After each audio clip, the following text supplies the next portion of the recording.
Hey guys, so this list is going to be my top 10 favorite oddball fish. So when I say oddball, I'm talking about that group of fish that don't really have a commercial group. So they're not like, say, a community fish or a semi-aggressive or a South American cichlid or African cichlid or something like that. They're not a group of fish that is associated with any major grouping.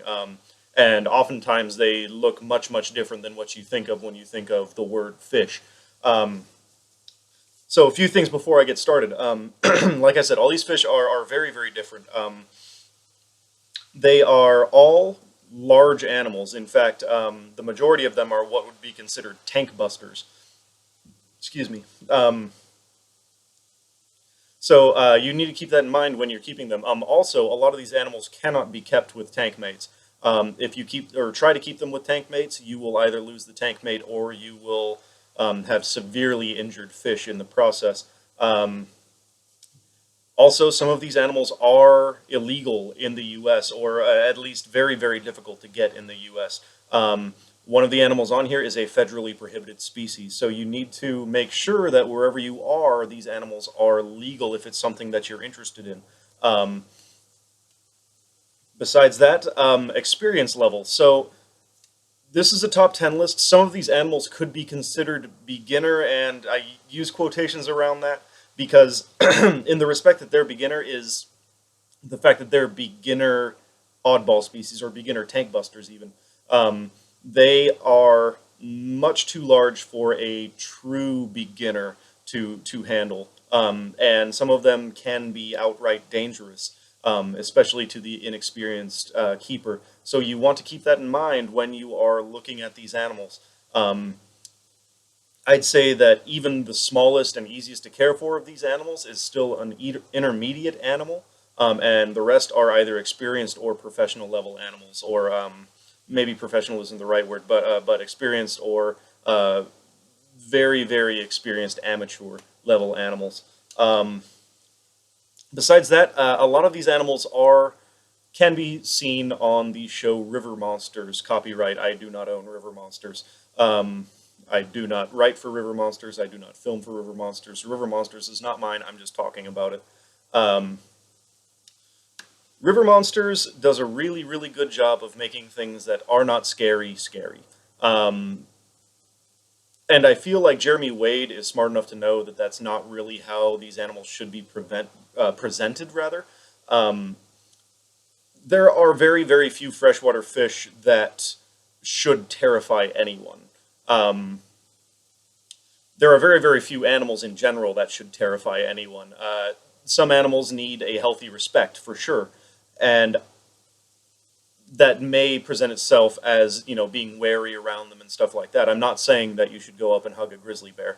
What I am saying is that trying to make animals scary is not going to help conservation. And these animals need all animals need conservation. They need our care. They need our help to survive. Because, yeah, they do.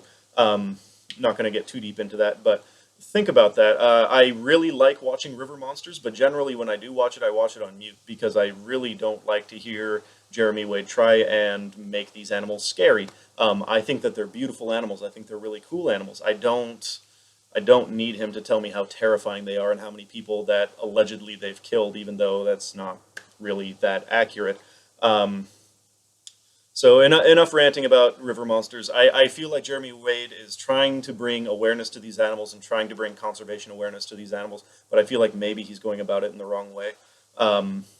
So I really like the animals he shows us, but I don't necessarily like the whole, this animal has killed 600 billion people along this river sort of thing.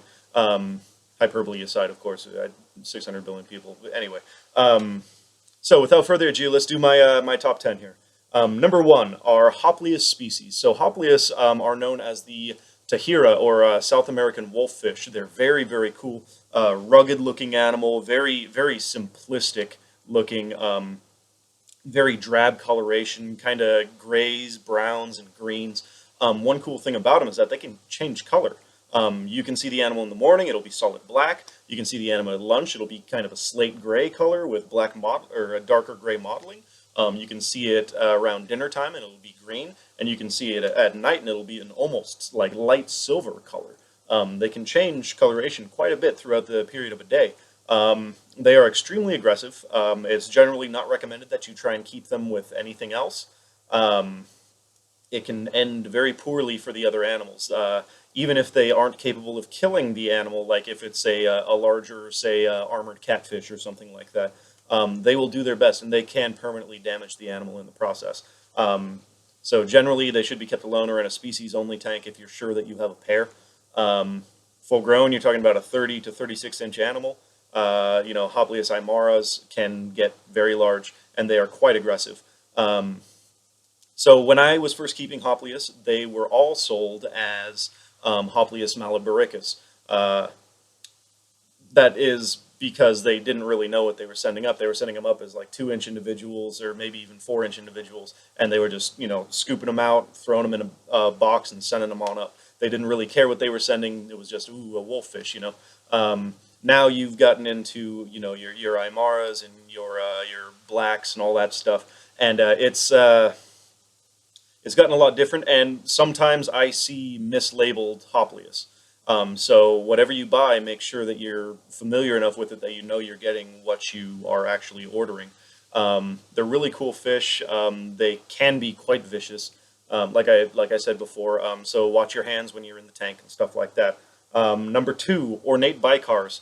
Ornate bicars are really cool. Bicars in general, if you're not familiar with Polyteris, are long, slender fish. They kind of look like luck dragons from Neverending Story, another copyright. I do not own right for or have any part in Neverending Story besides saying, hey, it was a movie. But they kind of look like the luck dragon, only without all the hair. They are long, slender, kind of serpentine when they swim. They've got a bunch of little finlets, little dorsal finlets along their top. Ornates are really cool. They get to about 18 inches. And they're really, really neat. They have a mostly black coloration along the back with green and kind of a cream-colored modeling throughout. Green modeling on the head. Beautiful animals, beautiful animals. Like I said, full-grown 18 inches. I would recommend at least, absolute minimum. And this is if you only have a Polyteris in the tank. Would be a 75-gallon tank. Ideally, 150 or more gallons would be better. And of course, wider is always better when you're dealing with big fish. Those tall, skinny show tanks for a big fish, that's no good. So think about that when you're considering all that. Number three is Polyteris tugelsi. Tugelsis are another Polyteris species, of course. They only get to about 16 inches, one of the smallest species on this list. But they're very cool. They have a little bit different coloration, a little bit of burnt orange throughout, and the stomach is kind of a off-white, almost dirty cream color. They look longer than the ornates and more slender, and I think part of that is because the finlets actually start farther back on the body than they do in the other species. So they're really, really cool. A little bit smaller, so if you're looking for a smaller fish, that could be right up your alley. Something to consider. Number four is Channa arana Immaculata. Have a problem with that one because it's a very, very long species name. So this animal is federally prohibited in the United States right now. I do not own one. I have not owned Channa since they have become federally prohibited. I would love to own snakeheads, which Channa is a snakehead, but until they are either not federally prohibited or I'm living somewhere where they are not federally prohibited in, say, another country, I will not own them. I really don't need to have that kind of mark on my record. It would probably make it much, much harder to get a job in the husbandry field if you have that kind of mark against your record. So anyway, our Arana Immaculata are very cool. They're known as orange spotted snakeheads, although most of them don't have any orange on them. They're usually kind of a golden color. The coloration that isn't black is orange, as well as blue fins, beautiful blue fins. And I just really like snakeheads. They got those big old heads and those big old teeth, and they're just always happy to see you. I really like snakeheads. These guys don't get big. They don't get as big as like your micropelties, which get to 40 inches. Um, these guys only get to about 16 inches, so much easier to maintain by your average keeper. Much less likely to get thrown into your waterways in the Northeast. Just hypothetically, that could happen. Um, so yeah, that's a really cool species. If you don't live in the U.S. and they're not federally prohibited, please get one. Send me pictures. I want to see them. Let's see. Number 5 is the Asian Arowana. Asian arowanas, I'm talking specifically about Scleropagis formosus. They are really cool. 36 inches full grown. All the animals that are available in the hobby have been captive bred. This is an animal that is very hard to get a hold of in the U.S. In fact, illegal in most cases to get a hold of in the U.S. because they are endangered. They are bred in Asia with quite a bit of regularity, both captive bred and farm raised. And they've come up with a lot of cool color variations. They have amelanistic. They also have stuff like super chilly reds, which are like bright red with like kind of a golden coloration on the operculum, which are the gill covers. Um, Very cool fish. Beautiful coloration, and they're stocky too. Yay thick, and they get 36 inches, like I said, but they're kind of stiff, not like the South American arowanas, where they're much more serpentine, much smoother. They're pretty stiff in comparison, kind of rigid, more brutish. So yeah, Asian arowanas, very cool. Number 6 is the silver arowana. Silvers are awesome. Silvers are a lot of fun. They get way bigger than the Asiatic arowanas. You're talking about an animal that's 48 inches plus.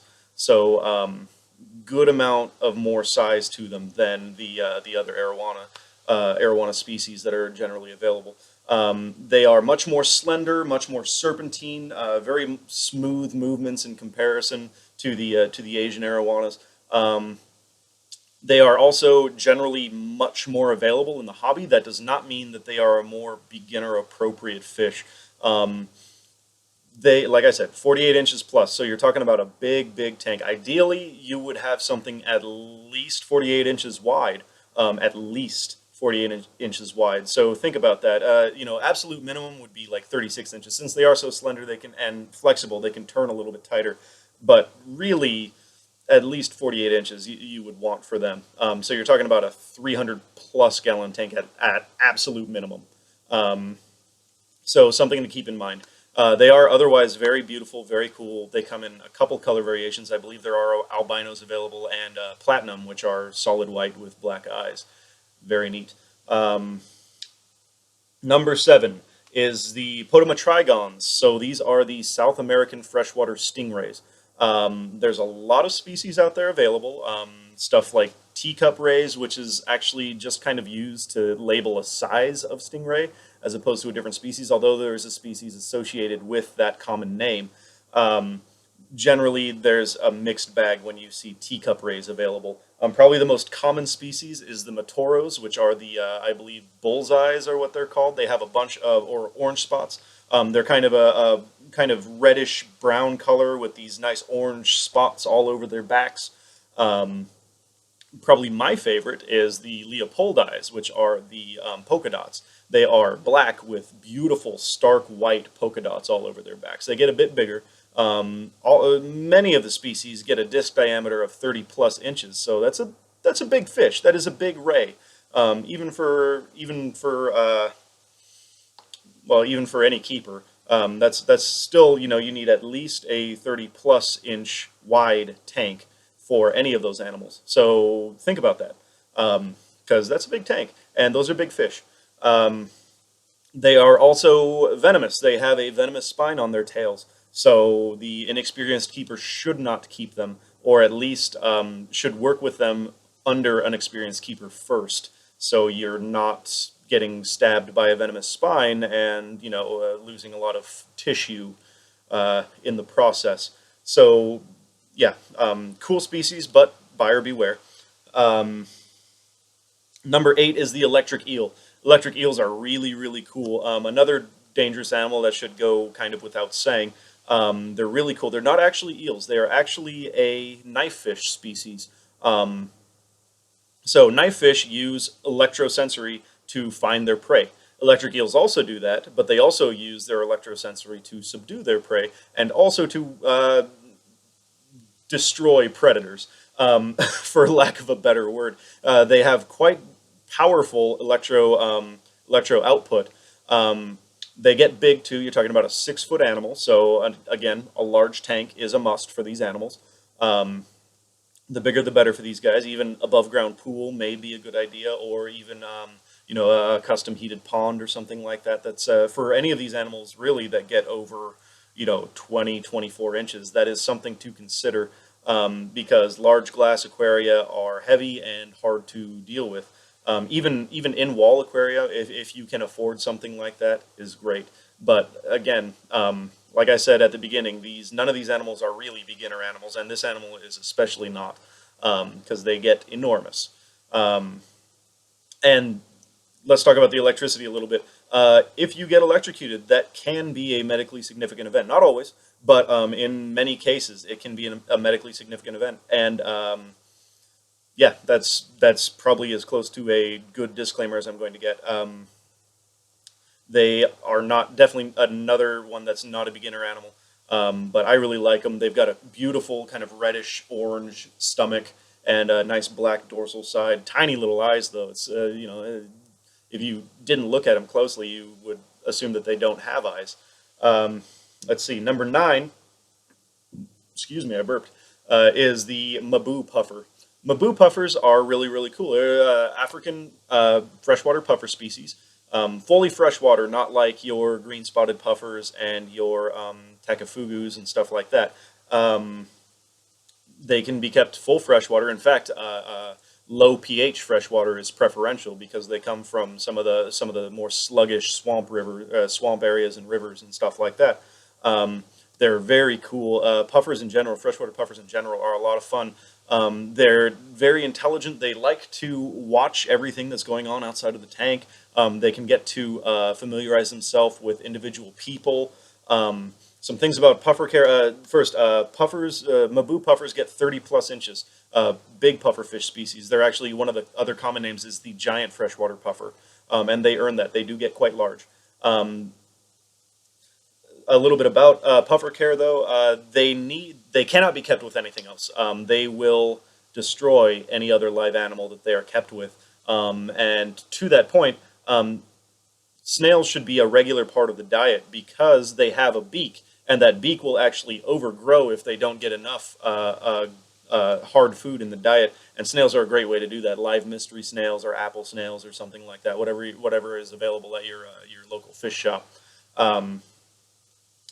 But yeah, without that, their beak will overgrow, and if it gets to a point where the puffer cannot feed, you need to go in and trim it, and you will want to sedate that animal for that process, otherwise it will not end well for either of you guys. Or you need to take it to a vet and do that. In fact, I would strongly recommend you have a vet do that as opposed to doing it yourself. Number 10. African tigerfish. African tigerfish, I'm specifically talking about H. Goliath. Hydrochinus Goliath. They get huge. Second largest animal on this list, 55 inches full grown. So about 1.5 meters. These guys are massive. They're brutal looking. They get huge, like I said, and big old teeth in their mouth. Beautiful black and white stripes, or silver and white stripes down the side. Red end to the tail, to the caudal fin. Very cool. But this is another one that is a legitimate tank buster. Full grown, 55 inches, and a very stiff, bulky 55 inches. So a 55-inch wide tank is insufficient. You need at least 110-inch wide tank, if not wider. So you are now in the realm of above-ground pool, heated pond, or in-wall tank that is 1,000 gallons plus. A big tank for a big fish, and these guys are vicious. If it can even remotely fit in their mouth, it is going in their mouth. So keep that in mind. There are some smaller species available. I believe Vitatus is the other one that is more readily available in the hobby. They don't get as big, I believe, if I remember correctly, it's only about a 24-inch fish, which in comparison is quite small. So that's something that would be more doable for your average oddball keeper. So keep that in mind. All right, that's my 10 fish, guys. If you want me to do a care sheet on any one of these animals, or even if you want one on multiple animals, put it in the comment section below. I want to hear what you guys want to hear about. I would love to do a bunch of little care guides and stuff for all of these guys. But if that's not something you want to hear, I'm not going to do it. So let me know if that's something you want. Again, most likes gets the video. Or if I get really bored because you guys aren't doing any likes, then I'll make a video myself. But yeah, let me know what you guys want to hear. Thanks for listening.